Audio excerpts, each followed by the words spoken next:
Huwa ni mpenzi mwana michezo, hasa mpenzi wa klabu kubwa Tanzania. Hapa na wazungumzia wazee wa Ubaya Ubwela ambao wapo katika maandalizi ya mwisho kabisa ya kuleta ubingwa katika bonde la Msimbazi. Hapa na wazungumzia watoto wa Kariakoo mjini kati, Simba Sport. Bila kupoteza muda, leo nipo na taarifa kubwa za usajili. Simba yenye watu wengi nyomi la kutosha imefanya sajili 3 kubwa za maana kuweza kuifanya iendelee kuwa klabu kubwa Tanzania na klabu kubwa East African. Sajili hizi si tu kwa ajili ya ligi ya ndani bali kwa mataifa, yani katika michuano ya CAF. Ahmed Ally anatamba mno huko na anaendelea kusisitiza kwamba klabu ya Simba haijafanya usajili kwa ajili ya kushindana na Young Africa.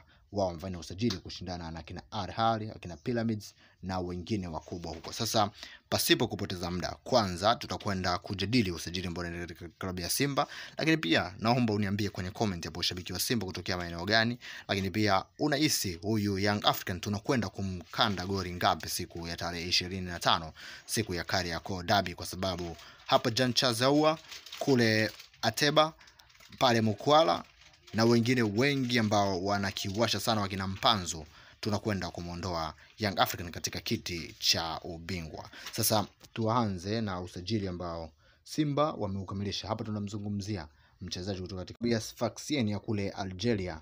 Hapa si mwingine tena, tunamzungumzia Bara Conte ambaye anakuja katika klabu ya Simba Sport kujiunga kuchukua nafasi ya kwake Steve Dese Mukwala ambaye anaenda katika klabu ya Kaizer Chiefs ya kule nchini South Africa.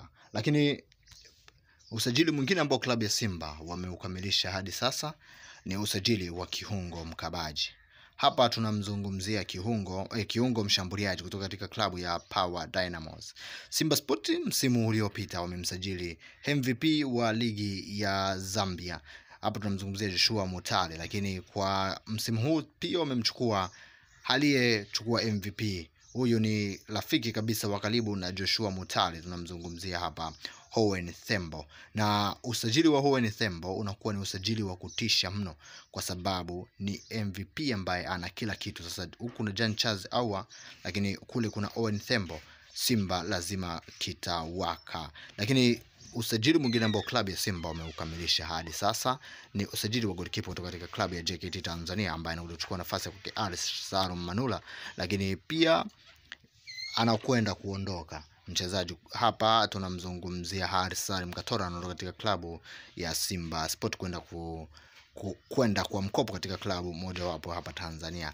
Na si mengine mengi ambayo tupo nayo kwa siku ya leo, lakini kubwa kwenye usajili huu wa Simba ni goli ngapi tunakwenda kumfunga huyu Young African kwenye mchezo wa siku ya tarehe 25. Usahau kusubscribe, tutaendelea kukutana wakati mwingine. Asante mpaka wakati mwingine. Asante sana shabiki wa Simba. Niambie unashabikia Simba kutokea maeneo gani? Asante.